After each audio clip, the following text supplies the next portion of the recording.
recording. Okay, lovely. Thank you. And I am just so grateful to Johannes and to you all for this wonderful opportunity, because I am right now in the very final stages of finishing my book.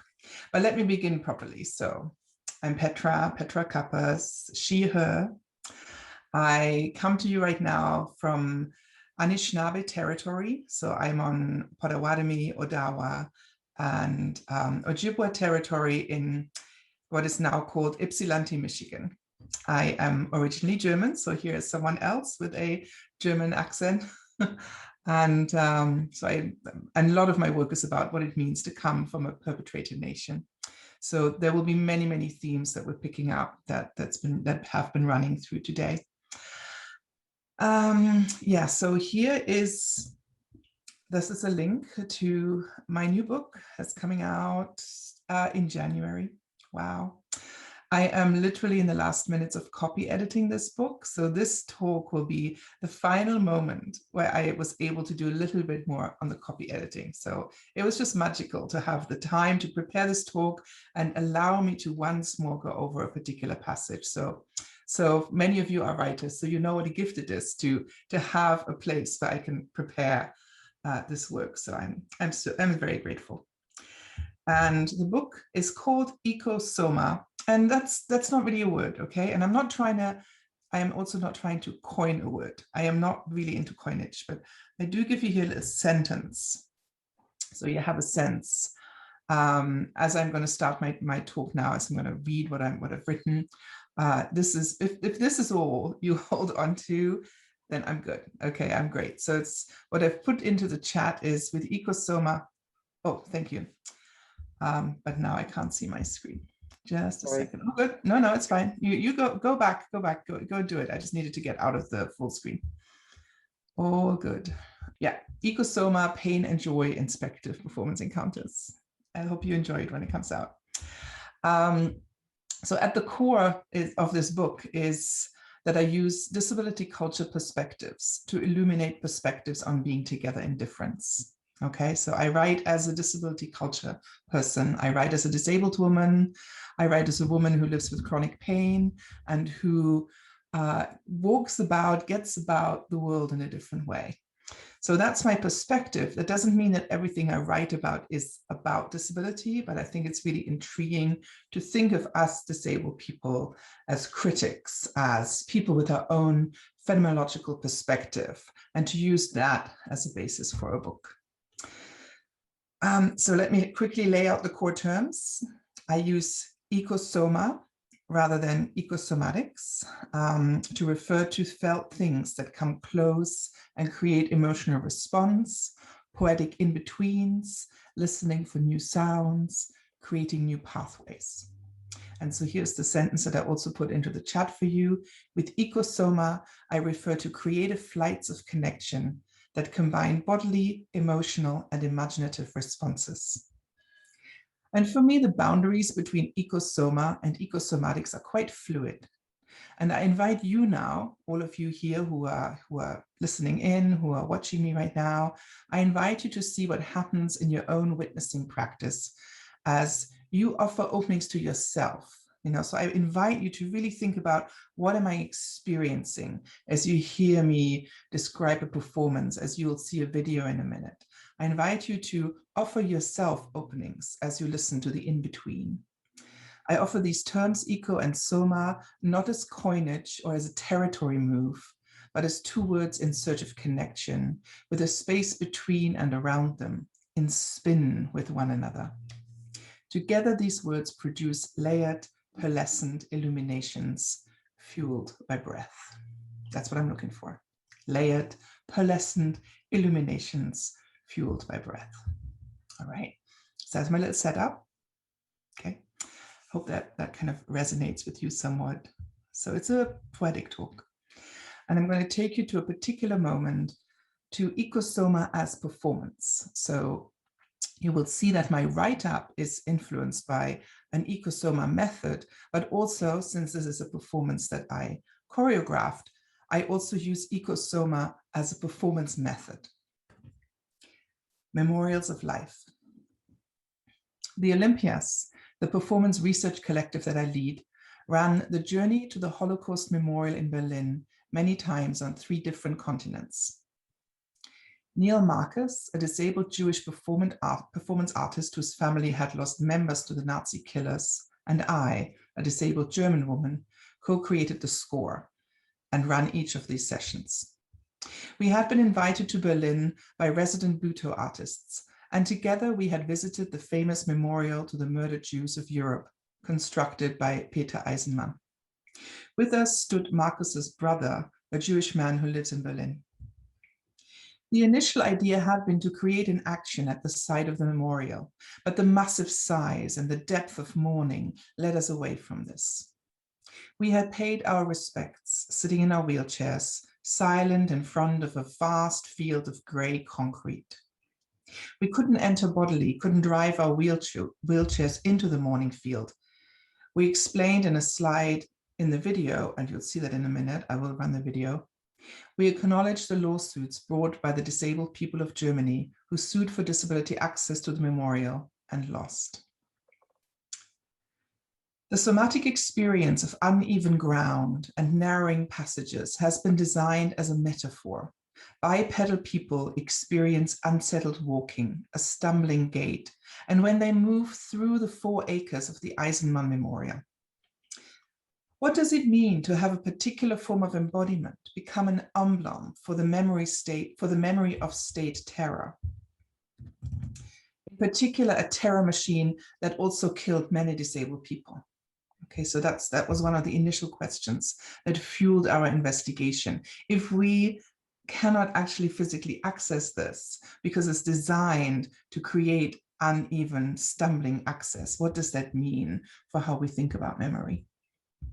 In our own installation, away from the fixity of these concrete blocks, we speculated about other ways of commemorating state-sanctioned murder and about looking toward the non-exclusionary presents and futures we could build out of our different human specificities, in touch with memories of atrocity and genocide.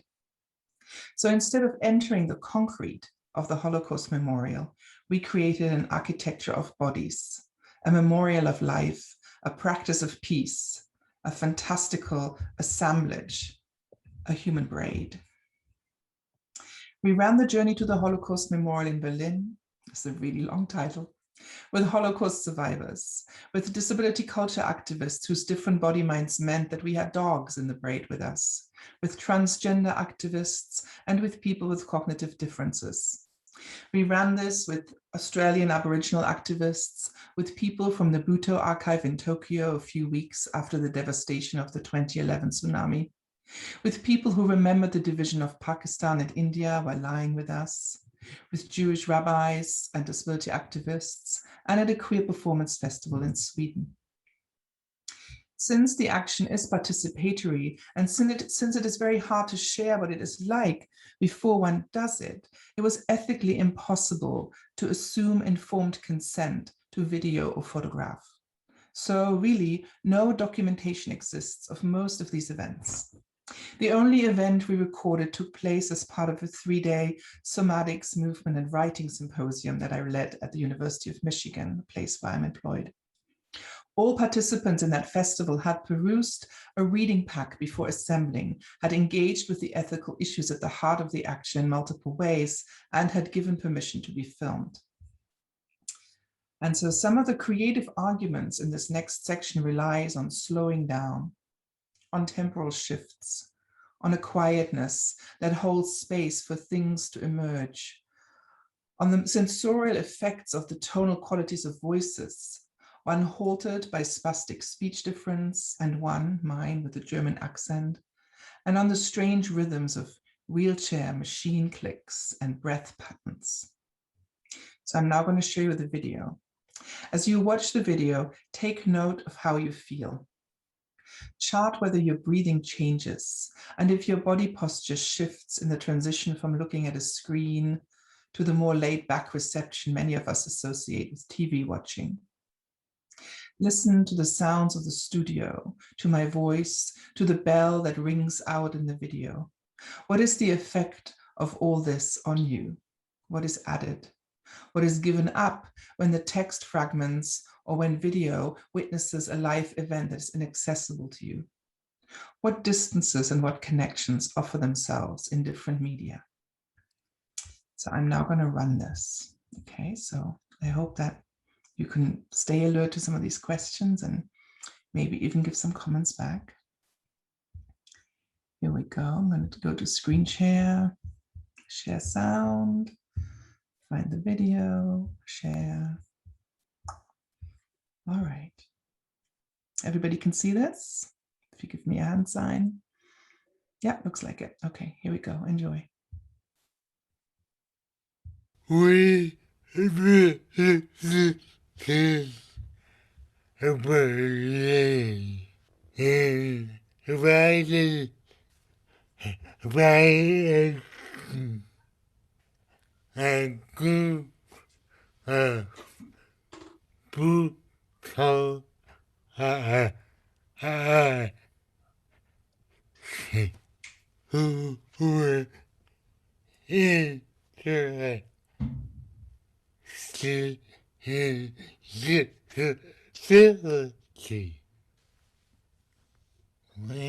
thought about you and I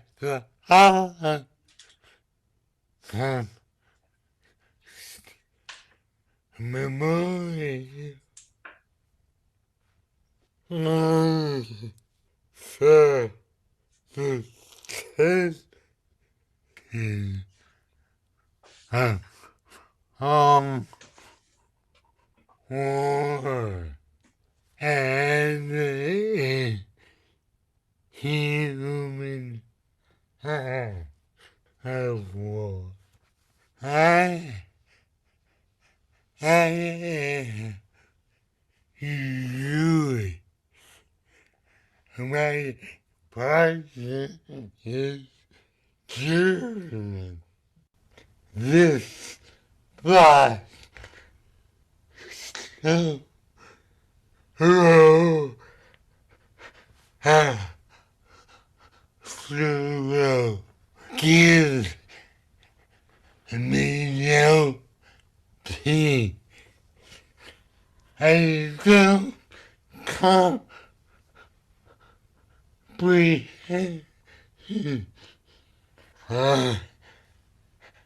Am speechless.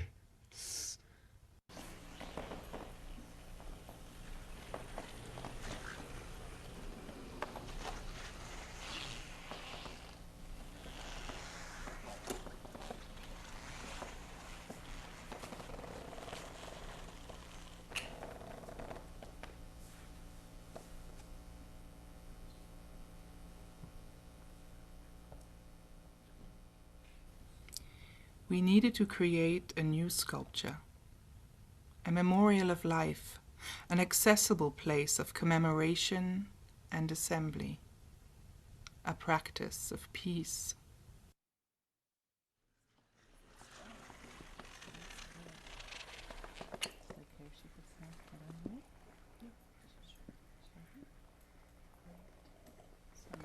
May I touch you? You can get to touch the nice one. Does that feel comfy? Just find a nice, comfortable position. May I touch you? Good. Excellent. So just relax, nothing to do. Listen to smooth sounds.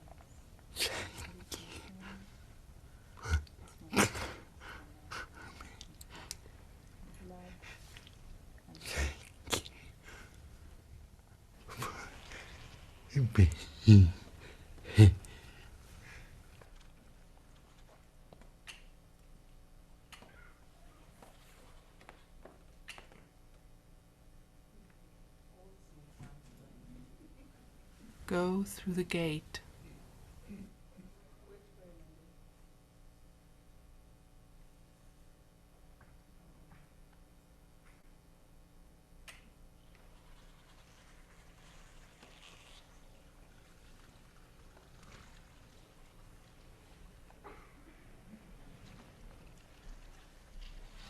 Please lie down if you are comfortable with this and place your head on this person's belly, the soft part.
Breathe, relax. Give your weight to the person beneath you. Feel the small movements of life. Listen to the sounds our bodies make. See what emerges.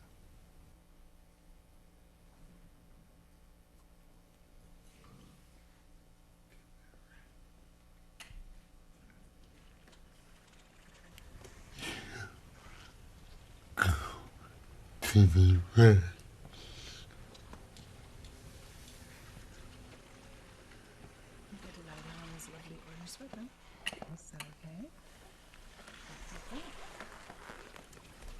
May I touch you? Down there. Oh, it's standing in the light, right? Maybe a bit further down, a bit more down. Yeah. Is that comfortable for everybody?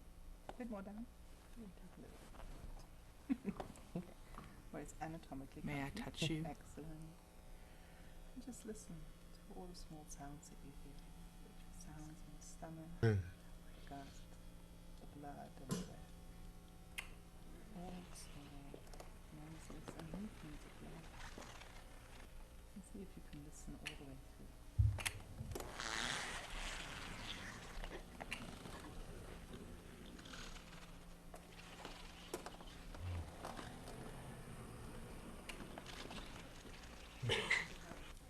Feel the wave of breath running through this braid of humanity.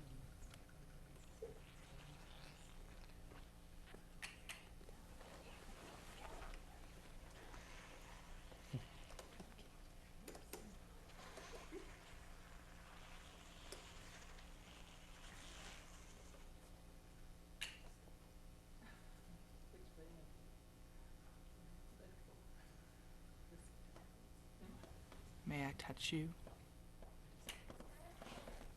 Remember.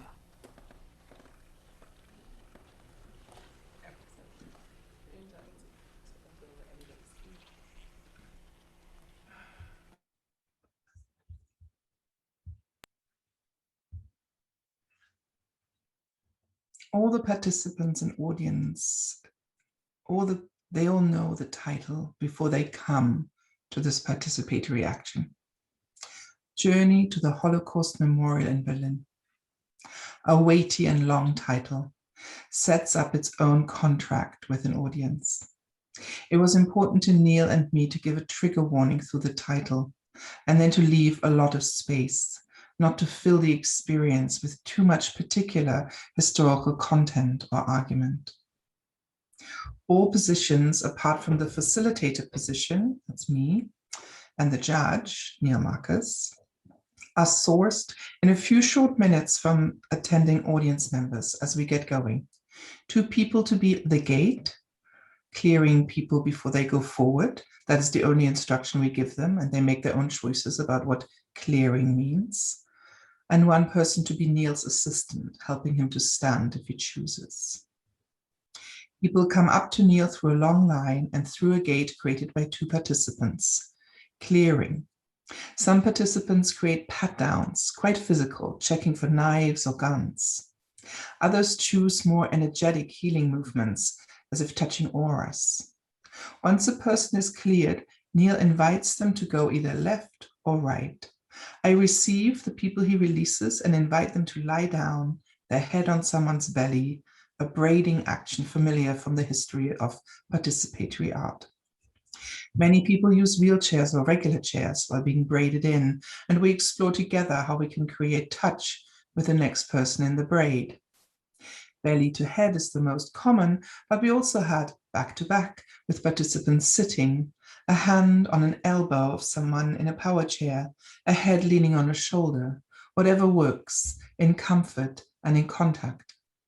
If someone does not wish to engage in physical touch, I invite them to find a good position for themselves and engage in energetic touch instead. Beyond human and sometimes non-human service animal bodies, the only space shaping is the projection of 2 Holocaust memorial photos on some flat surface in the studio or community hall where we are meeting. And those are the 2 memorial photos that are at the beginning and the end of the video you just saw, the blocks of concrete undulating across a vast space. During the performance, all spatial delineations happen through the changing geometries of the moving bodies and the lines they make as they begin to overlap and assemble. We offer minimal verbal introduction. We just run the score and see what people take from it and what content they bring to their movement experiences. This is an ecosoma method approach as a performance, somatically grounded, yet deeply in touch with the limits of what is beyond one's own skin, with the histories and presence of inclusion and exclusion, sorting and naming.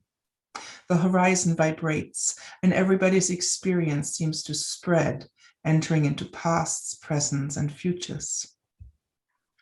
The sharing circle, often long and elaborate, followed each performance. And that's not part of the video poem, nor recorded anywhere.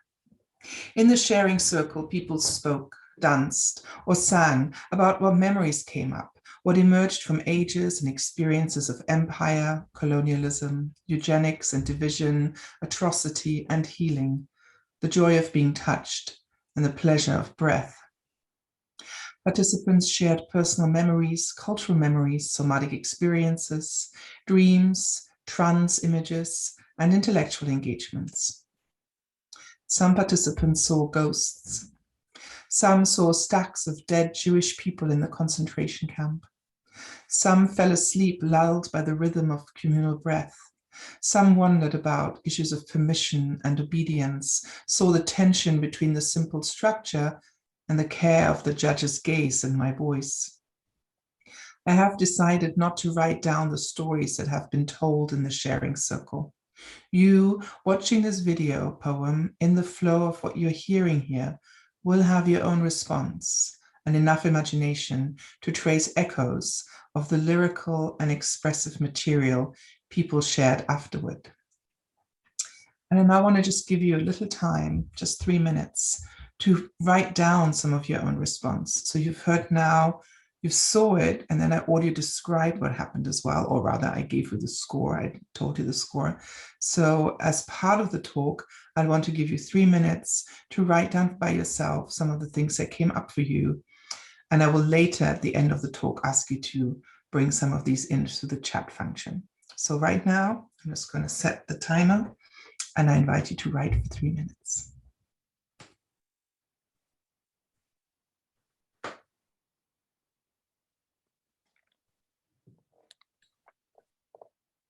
Let's start.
Now slowly over the next 10 seconds or so, bring your writing to an end. And I invite you now to look over what you've written and just identify a phrase, just one, like half a sentence, a few words, maybe just one word. And I would invite you, if you like to put that into the chat, and I will read it out as a communal poem. And I'll just wait a little while for the chat to populate before I start reading. But I will read it out as an access provision.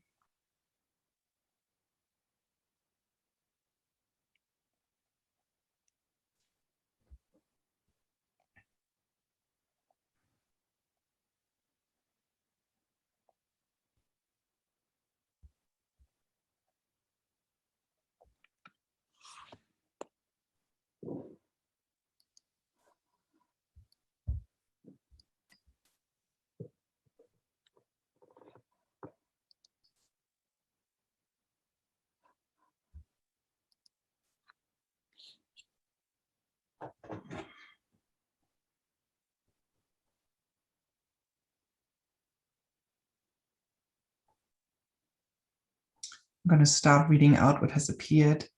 Cultural healing by re-embodying and reframing cultural rituals, braiding bodies into communities. Contrast, heartstones, soft bodies. My history of total aphasia and the relearning from scratch. I felt hope, a touch, to memorialize as not a relic, an empty commemoration of past, but as something to shape a better future. Knowing that soft is stronger than hard in a long way. Federspiel, touch, touch, soft stele. The gray, the heaviness of the blocks embodied by vulnerable bodies next to each other, such presence, such power of evocation. Trust by doing the inner dance, head belly. Lines of bodies in the space, the inherited memory of soma, reminding of the past generations cancelled, erased, withdrawn. May I touch you? The vulnerabilities and potentialities of touch, permission. It's beautiful.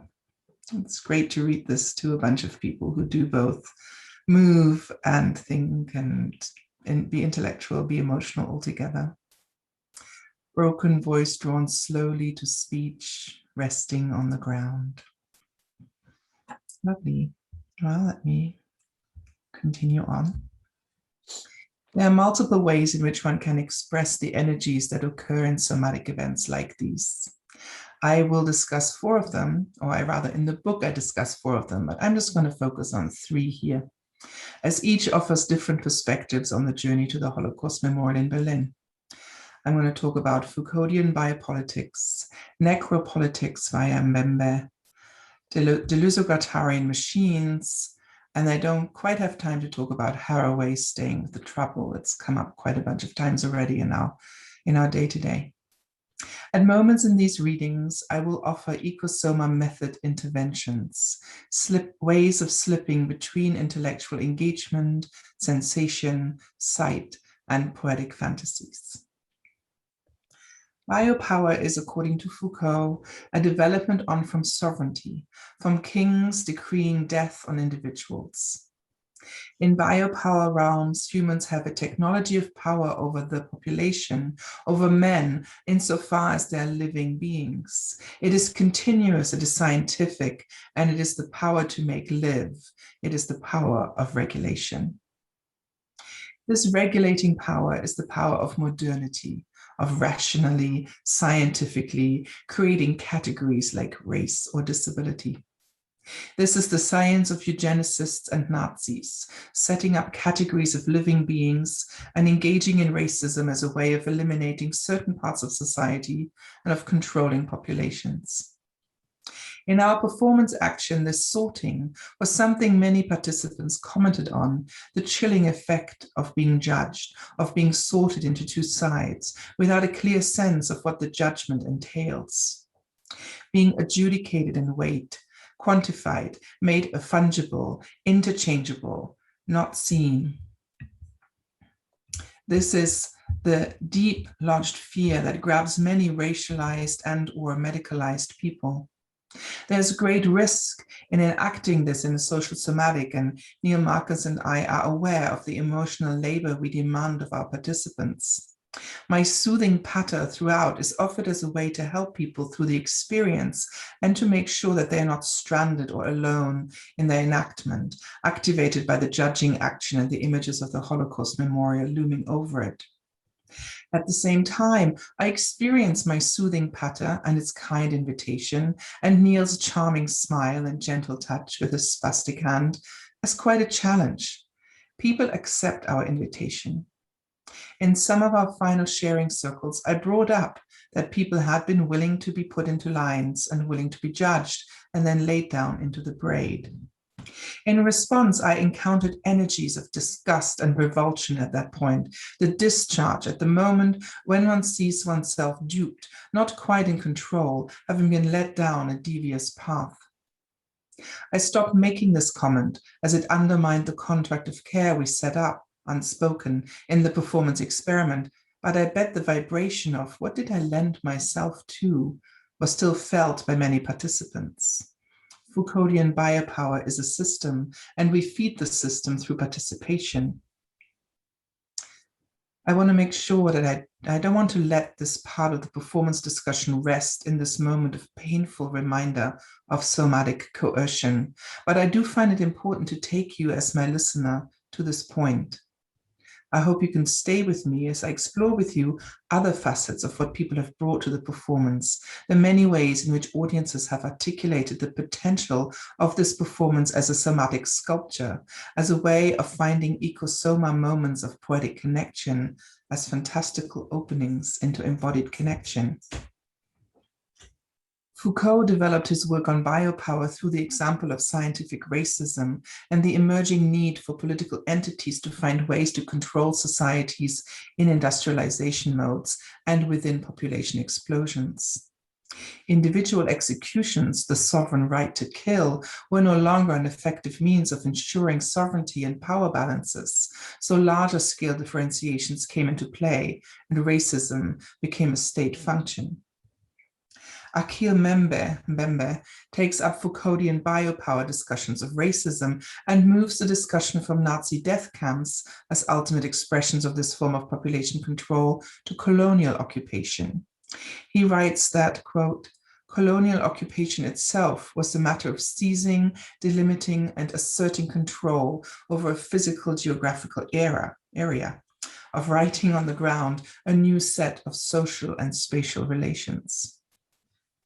In two of our Journey to the Holocaust Memorial in Berlin performances, this imbrication of population regulation and spatial regulation came most urgently to the forefront.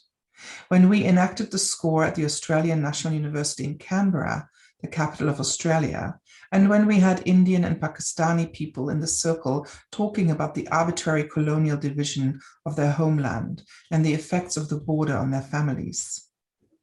Again, without directly citing what people said in our circle, these divisions of land and people as a result of colonial rule were painfully but also fruitfully brought into the sharing circle and offered new perspectives and solidarities. The disability experience is one of the modernist divisions and an example of biopower and necropolitics in action, articulating this regulatory dividing action with a somatic sense of oneself, including experiences of pain or fatigue and other bodily states. In this performance circle, initiated by disability culture activists, the intersectional nature of disability, colonial experience, animacies, flora, fauna, human ordering, racialization, and gender divisions might, for a moment, for a breath, become somatically experiential. In shared breath, and in the moments when I listen to how a particular somatic experience echoes, with particular divisional categories. And in the shared breath and in the reliance on each other's bodies, on cushions, as living, our bodies as cushions, as living pillows, as a moving, shifting braid, people found connections. We saw the relaxed poses, strangers holding hands with one another, heard about the cathartic aspects of being in the braid, the Holocaust imagery winding in an ecosoma fashion through the discomfort of being so close to others. We spent time together, breathing and co-creating a dream world of a future for all. Twice we had service dogs in the braid, tuning into the energy and happily co-snoozing with their humans, at least for a while. I did not ask for written snippets of writing from audiences, the way that I invited you right now earlier to write. This particular performance was deeply somatic, and writing felt too removed, too analytical, too organizing. But for you, reader, this likely creates some problems, and hopefully fruitful problems. My ethical withholding and not recording or citing what people said puts strong emphasis on my role as witness and also as the person controlling the discourse surrounding the performance. There are so few pieces of documenting detritus that can shore up my narrative or challenge my view. My ecosoma method writing here has its own audience effects. It invites new narrative conventions as I address my own power, both in co-creating the performance and in controlling its narrative. How do you, as a listener to these words, reflect on issues of truth status, power, control, and narrative, on the limits of what can be co-felt? Thinking about these connections, about elements working together in new and surprising ways, leads me to a third perspective, a Deleuze-Guattarian focus on machines, on disparate elements integrating into new meaning-making, and on horizons meeting and tilting. I offer the following meditation as a way of thinking about ecosoma methods of sensing within performance witnessing. Quote. So this is a quote from Deleuze and Guattari. Well-known quote, I bet many of you have encountered it. I hope some of you have danced with it. Principles of connection and heterogeneity.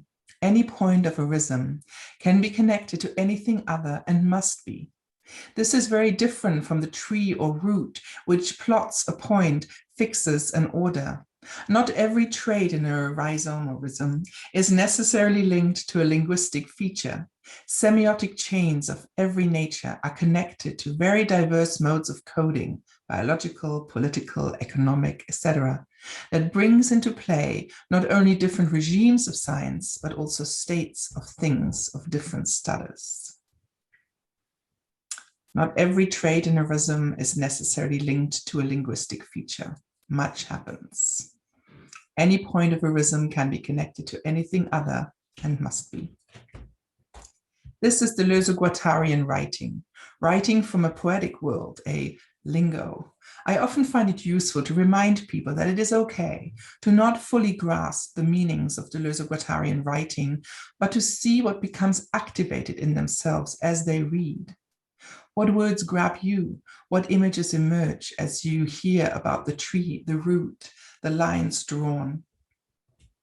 In this more associative mode, my material below discusses rhizomatic meaning-making, semiotic, somatic chains of connection that cannot be traced to origins, but that connect archives, practices, and meaning.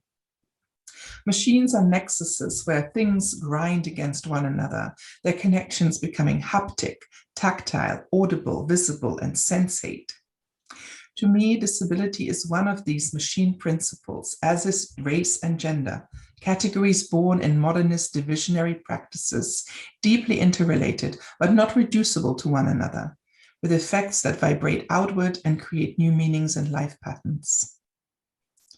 In the performance circle, I experienced the scene as a machine articulating colonial practice, somatic experience, and storytelling into and against one another, and new meanings emerge.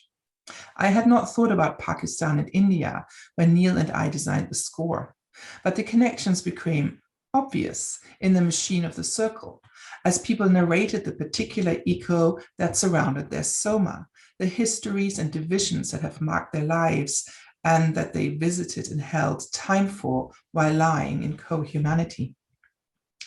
Running the journey in an Australian theatre, Neil and I did not yet know to think about Australian Aboriginal experience of division and enclosure, land rights and death, police brutality and prison bans.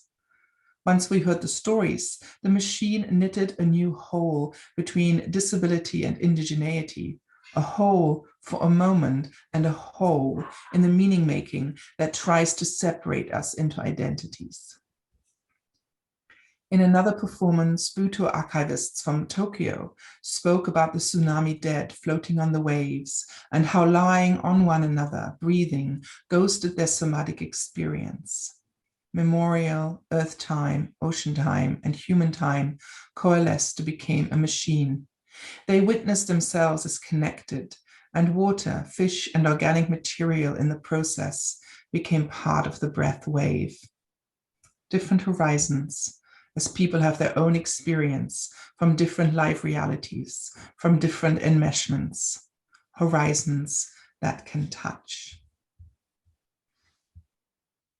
Okay.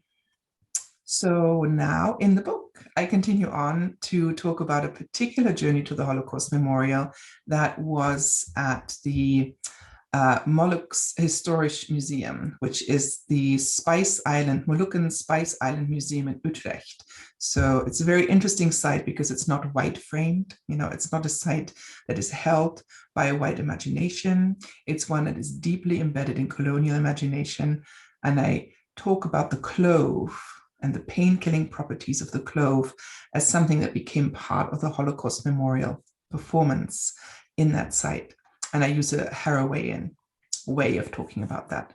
But I think for now, those three readings I just offered, Foucault, Mbembe, and Deleuze Guattarian readings, I think will do nicely to giving you a little sense of how ecosoma methods try to bring together somatic experiences, site-specific experiences, and historic draw. And once again, I'd like you now at the end to invite you to take another 3 minutes.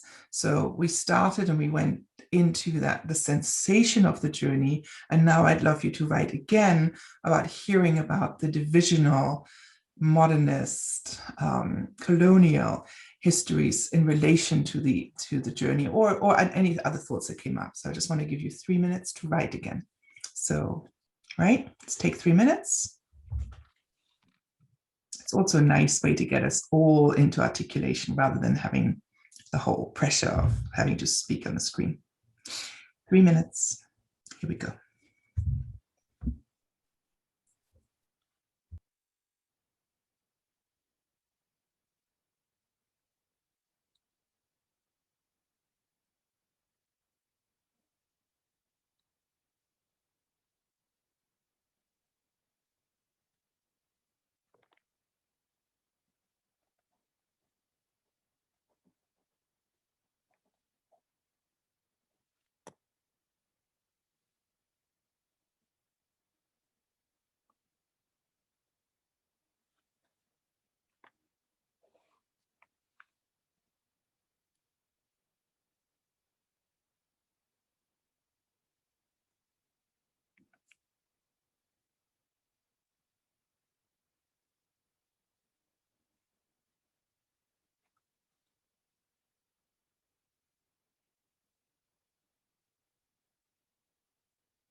And again, just slowly bring your writing to an end.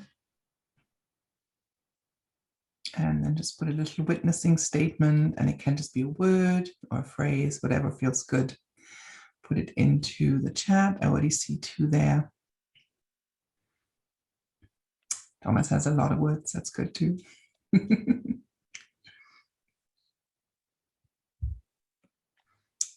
Danke, Thomas. Let's see who else. Okay, and I'm going to start reading again. Identities can define, divide, and rule. Eugenics and categories and the relationship with current identity politics. Biopower, divisions, selections, orders, social orders, control at the heart of our societies, revisioning the feeling and sensation of freedom to practice that freedom instead. The multiplicity of where judgment is enacted in our lives and how often we accept the myriad of emotions when reflecting on that. What can indeed be co-felt? Healing and presence. Can I reject my indigenousness? Transience that stays within. How society affects the body.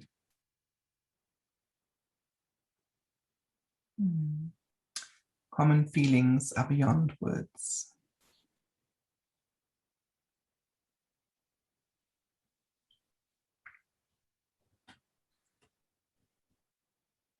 That's lovely, everybody. Thank you. All right, and I think I'm going to close this part now so that we have a little bit of time to chat, and then we can do a little action together, which will involve, again, like engaging in a sensation. I give you a little score, a little bit of writing after that, you know, sort of this kind of thing. Hopefully very, very good for tired bodies, tired body, mind, spirits.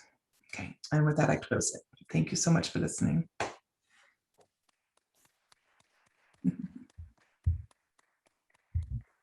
Thank you, everybody.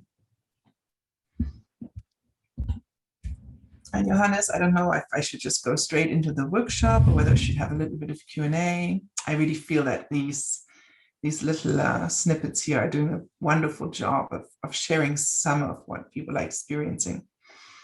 So maybe we could just I don't know. I mean, I'm watching my friends here in the space, and everyone was very engaged, both listening and writing. And also, I think some of us have been sitting a lot. I tried to walk around while you were talking, and seeing you from a very peripheral angle is quite amazing, because you're on a screen, right? Oh yeah, on a pink screen, still very pink. and yet I'm listening to your words, and I forgot to write down my right toe was tingling. I don't know why, but if anyone would like to just spontaneously respond to Petra before we go to the amoeba workshop, let's take 5 minutes to respond or say something.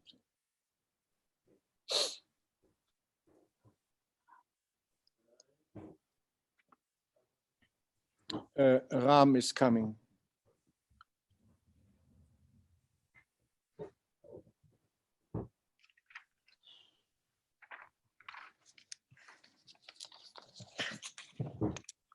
Hello, Petra, and thank you for a brilliant, how shall I call it? The video was really inspiring, and I just want to,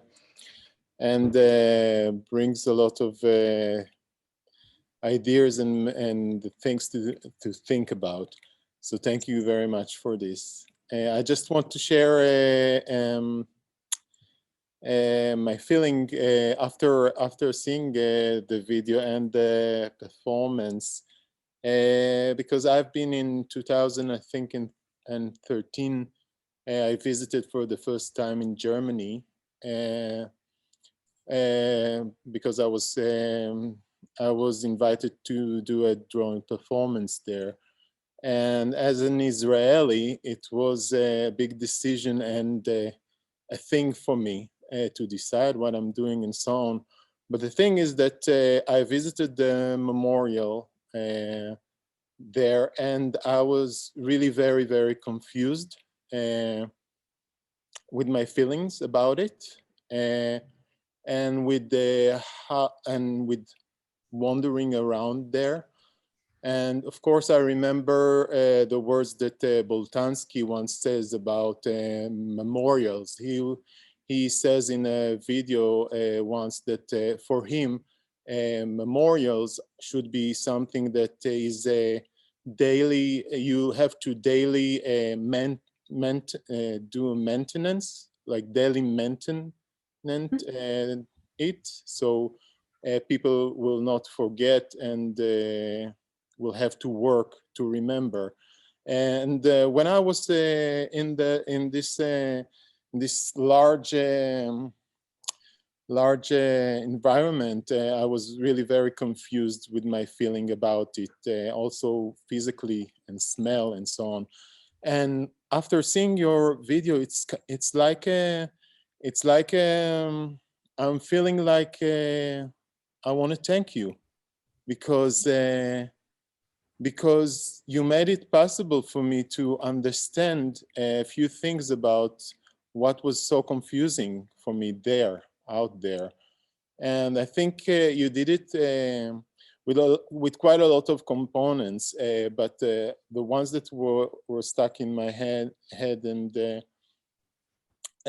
is of course the sound that introducing us at the beginning, not a clear sound, and then sometimes you're not understanding it, but it's so well lead you into this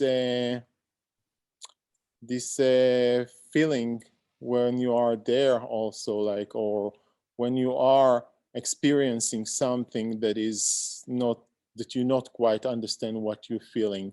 So it was the sound at the beginning, and it was also the point of view for you on the memorial from up above in some shots, which are, for me, was really interesting and made me understand this giant thing that I was experiencing from the inside. And you were showing me it from the outside, and it really made me realize something about it. And of course, the images of somebody, the physical images that you used in your performance of somebody relating and connecting as like a human cord to one another. It was very powerful. And of course, the opportunity or the situation where you ask somebody to, if you can touch them, is summarize it all. So thank you. That's it. Thank you so much. Thank you. Oh, Ram just said something which I just made a mistake, Jim. I apologize. I remember I walked past one of my friends and touched her lightly on the shoulder. I realized there was a talk that Royona Mitra gave in one of my research seminars where she spoke about Indian culture and caste system, reminding us that it is not an assumption that we can make in contact improv, that we can just touch. Right. And so when I heard in your video, "May I touch you?" it was resonant, and I have to remind myself that I so much love to touch. I feel physicality is life-sustaining. But now we have to ask permission. Yeah, it's good to ask permission. So many people get touched against their wishes in violence, but also in care. So many disabled people get touched in care situations without their permission. Children get touched without permission. People with curly hair, all kinds of people get touched and really do not want to be touched. So, and even if they want to be touched, I think it's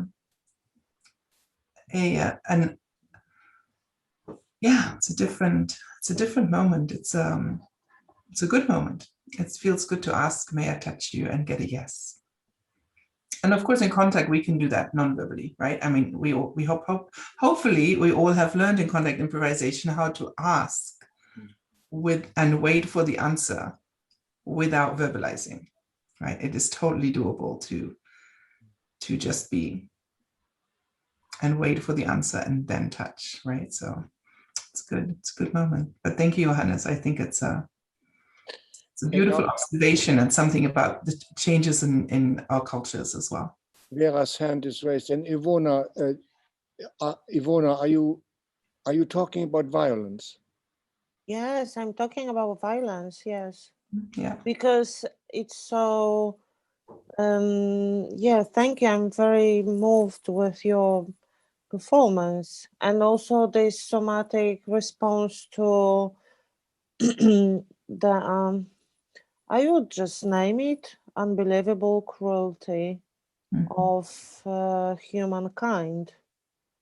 This is unbelievable what we as human, what we can actually perform as a form of touch. Because it starts with, yes, with not asking questions. Yes, it's just assuming that just from the assumption that, yeah, if I can touch you, I can go further. Yes, and it all starts with this simple question. And actually, we all, yeah, also we communicate with this, yeah, body is a form of communication. It can communicate the most intimate emotions, and also this is a comfort zone, because when we are not touched, when no one touches us, we are sad, yes, because we need communication on this level, on the body level. But from the other side,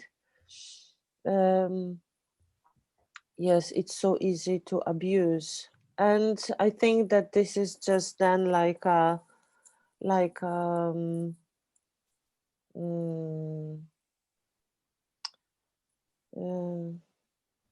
I forgot a word in English. Sorry, I was listening, but I forgot. It's you know, like a snowball, and once it happened, it's symbolic. Like this question is symbolic to me. Yeah, thank you, Ivona. And Vera, I think you have your hand raised. Let's go to Vera, and then Thomas. I wanted to also to say something about the touch. It was very touching for me, this scene when you first see these stones from the monument, and then the hands would touch somebody on the head and ask, may I touch you? Because the head is a very sensitive to touch.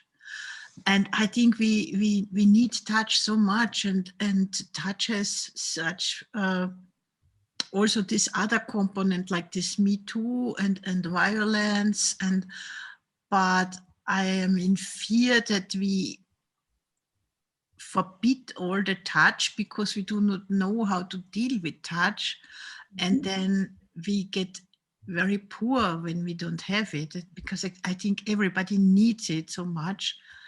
Even now I realize that how people come back to my classes from the institutions, they suffer so much this year.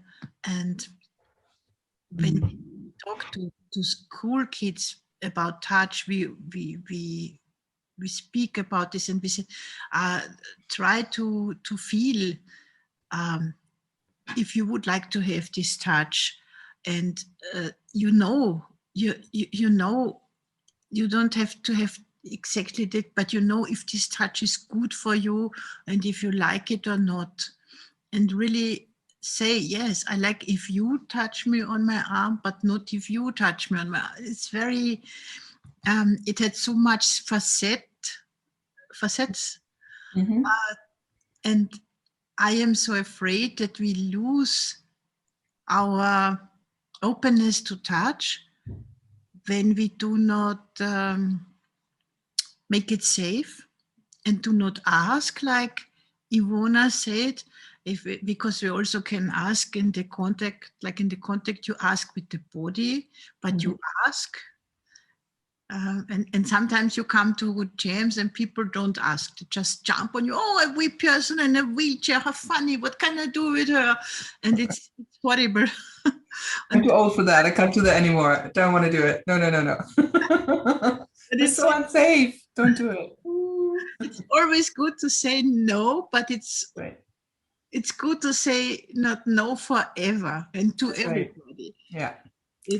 I think the world just needs performance artists and dancers to re-educate us all about how to give permission, and give permission clearly, and also take a no without being offended, right? Just, this is one of our gifts. We will be able to educate people again.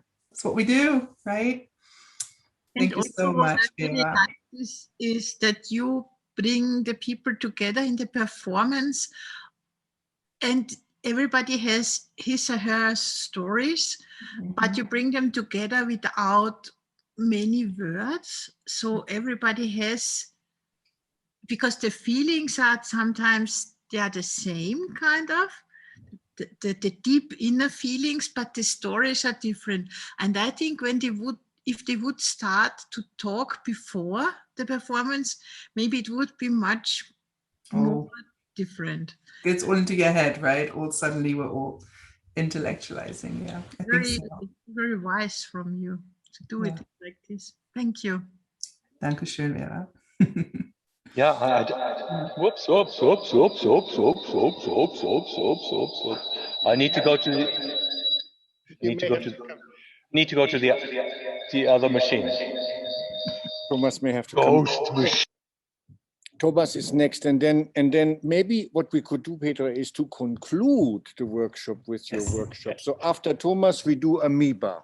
Yeah, and we just do it quite quickly because I love holding the space to the time, right? I mean, anybody with diabetes or anything like that, we're going to end at whatever that is for you, 9, 8, whatever it is. We're going to end on the dot. Yes, Thomas. Yeah, great. I don't know whether you can hear me. Is the microphone? I can hear you fine, yeah. I want to steal this lovely computer afterwards. It's really nice.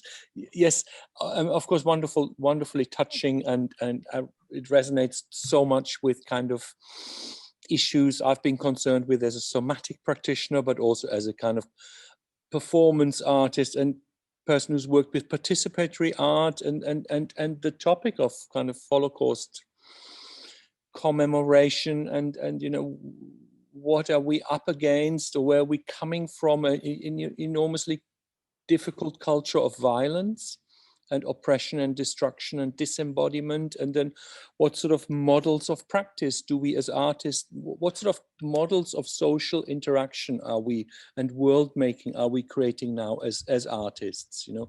And I felt that the moment you also thematize that, you know, the selection process, making people queue up, which is of course the horror, the nightmare of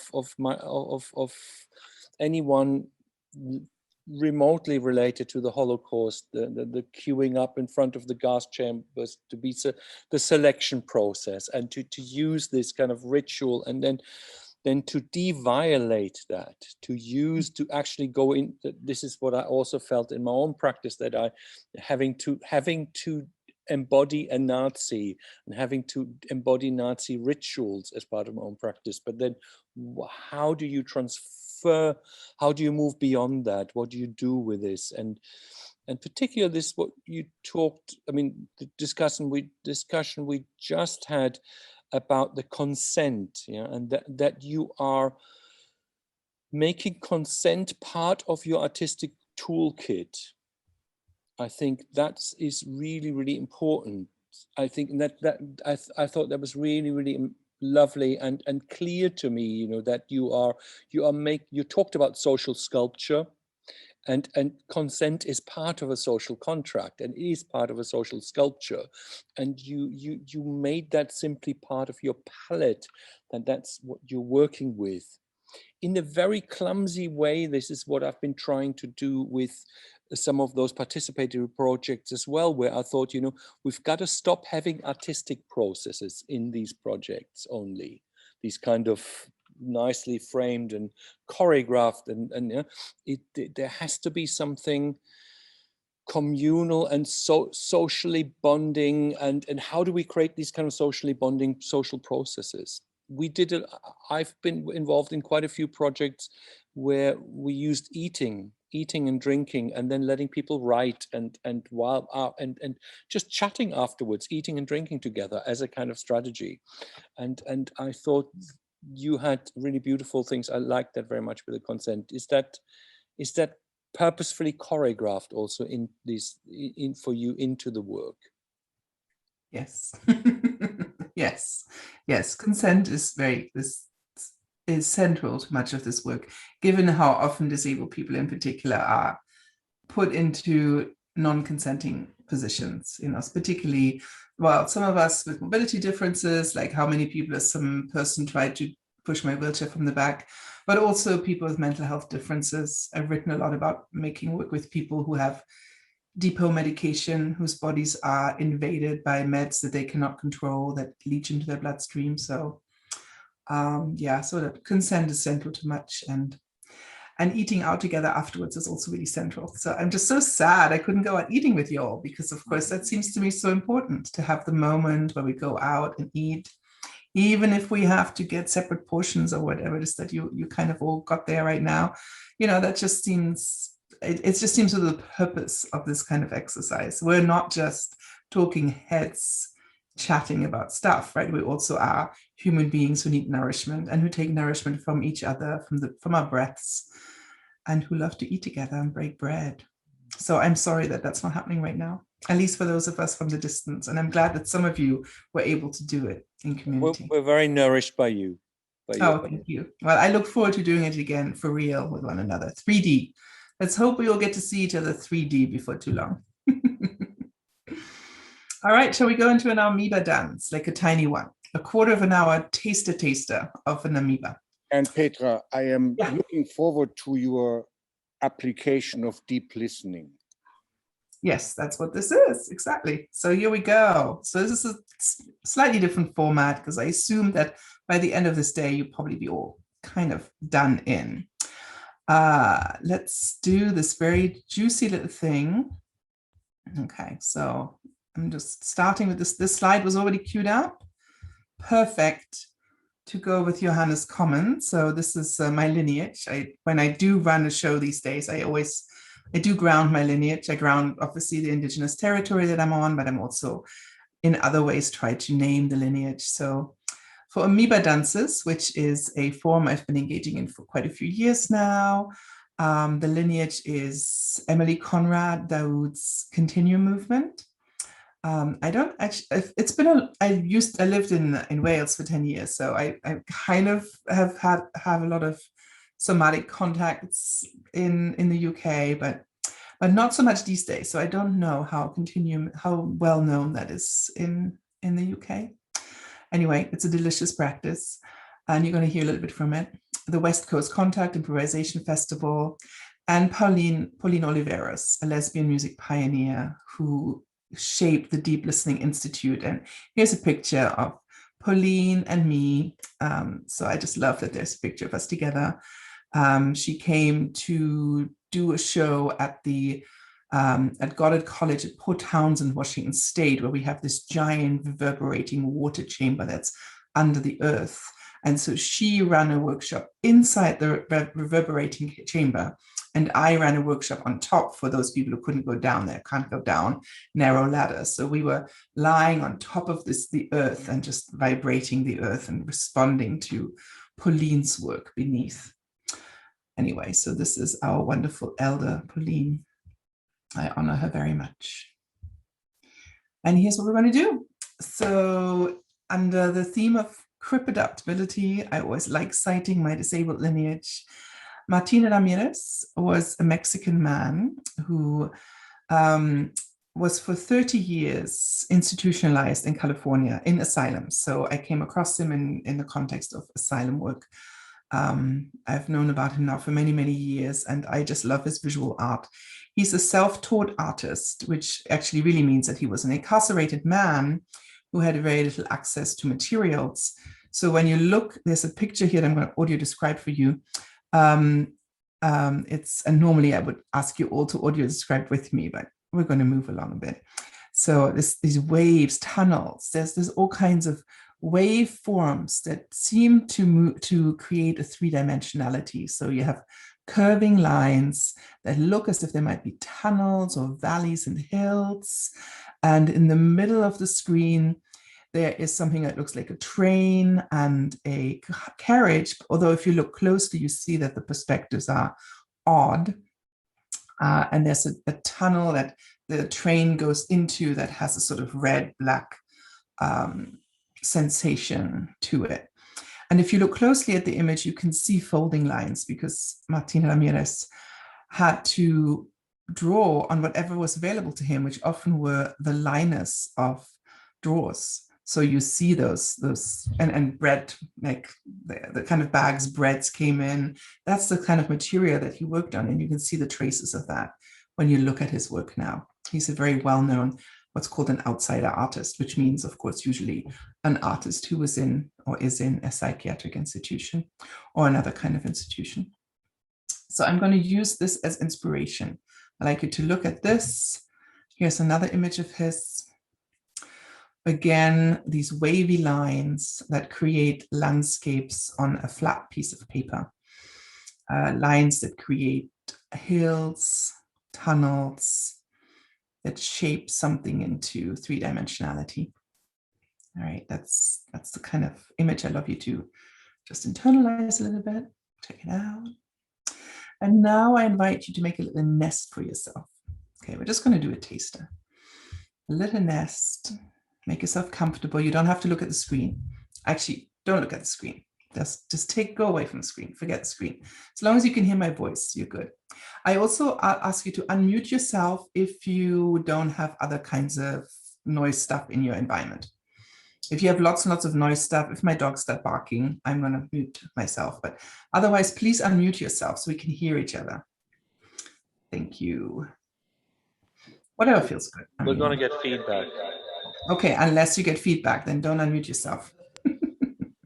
But everybody in their little homes who doesn't create feedback, you can unmute yourself. Great. So we're just going to drop sounds into ourselves, okay? I'd love you to create these tunnels into yourselves. So we're going to create sensations through sound, and then we're going to figure out what emerges, what comes up. What is the kind of eco-soma response? What is that weaving of sensation, sight, and memory and fantasy? All right.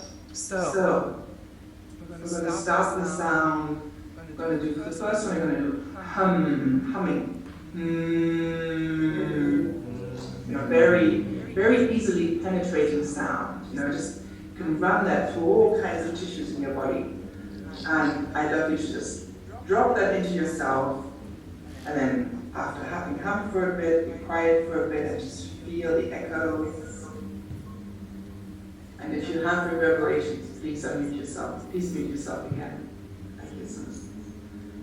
Sorry about that. It doesn't seem to be easy to do. If you're in a big space, you might have to mute yourself. All right, here we go. I'm going to run this for 3 minutes.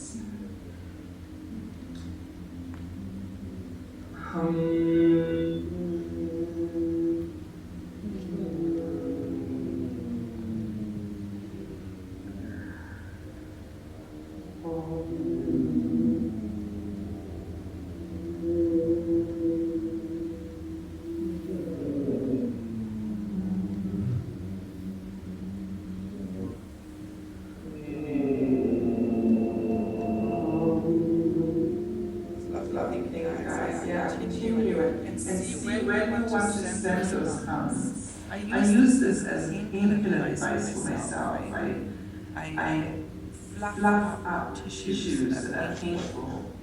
I'm trying to direct my hums into regions of my body that are inflamed, that are painful. And I let my imagination and the vibration of the sound together fluff me up, create a space between my brain and me.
And slowly that will come to an end.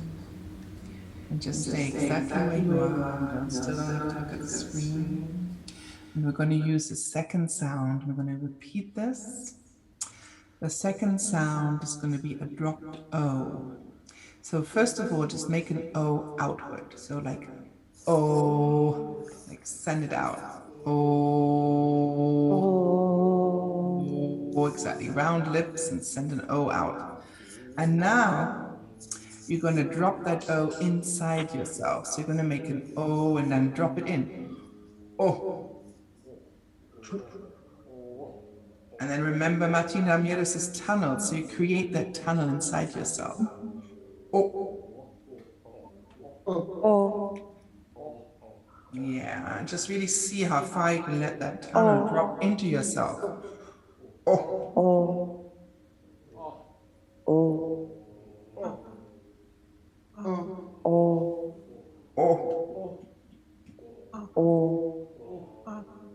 And then feel your body moving as it wants to move around those tunnels that you're creating with these tunnels, opening up ways for the O to drop through your body. O.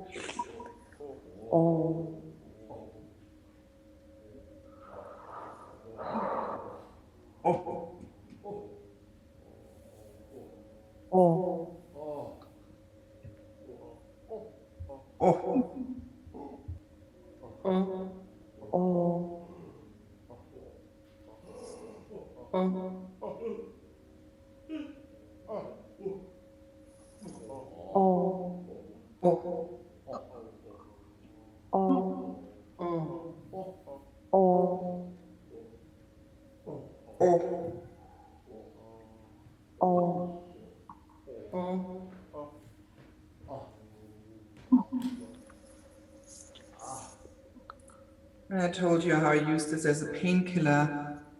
I use that dropped O to access the space around my knee joints, where there's crystals that have laid down. And I imagine that the O drops into the hollow of a crystal cave.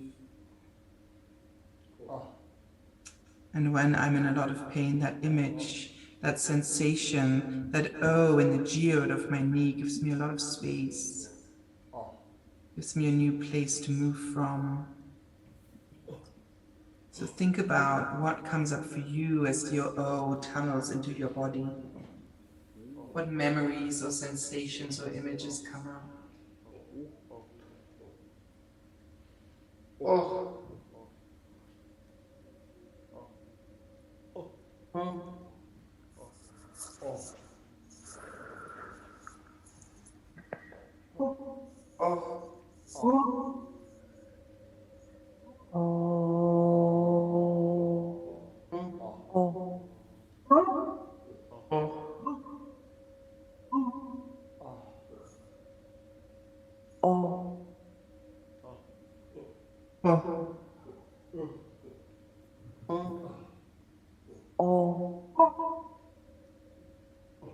Oh. Oh.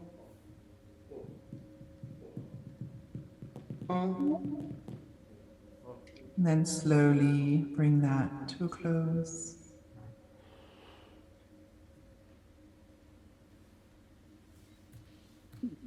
All right, and then move slowly over to your writing instruments again, if you're up for it. We're going to just have a 2-minute write and then a little gathering, and that will be the end of our evening. So just see if you can hold on to some of the sensations that came up in writing. Normally this kind of workshop would last between 1 hour and 3 hours, so it's just a little taster, but that's fine. Let's see what you can harvest for yourself, what you can hold on to. You don't have to share it. It's yours.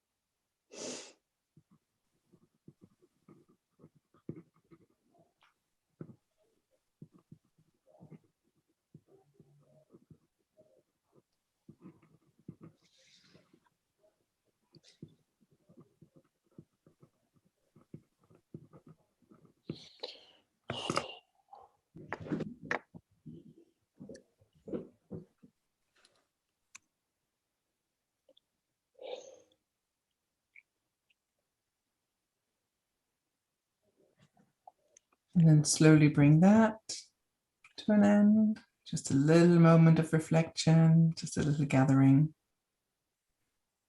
Lovely. And then again, if there's something you would like to share, a word or phrase that you would like to drop into the chat, you can also feel free to unmute yourself and speak it. Just a little word, a little gathering at the end of our session. I'd never dropped an O inside myself. Thank you. Yeah, 2 hours would be really good. But 15 minutes is great. We work with what we've got.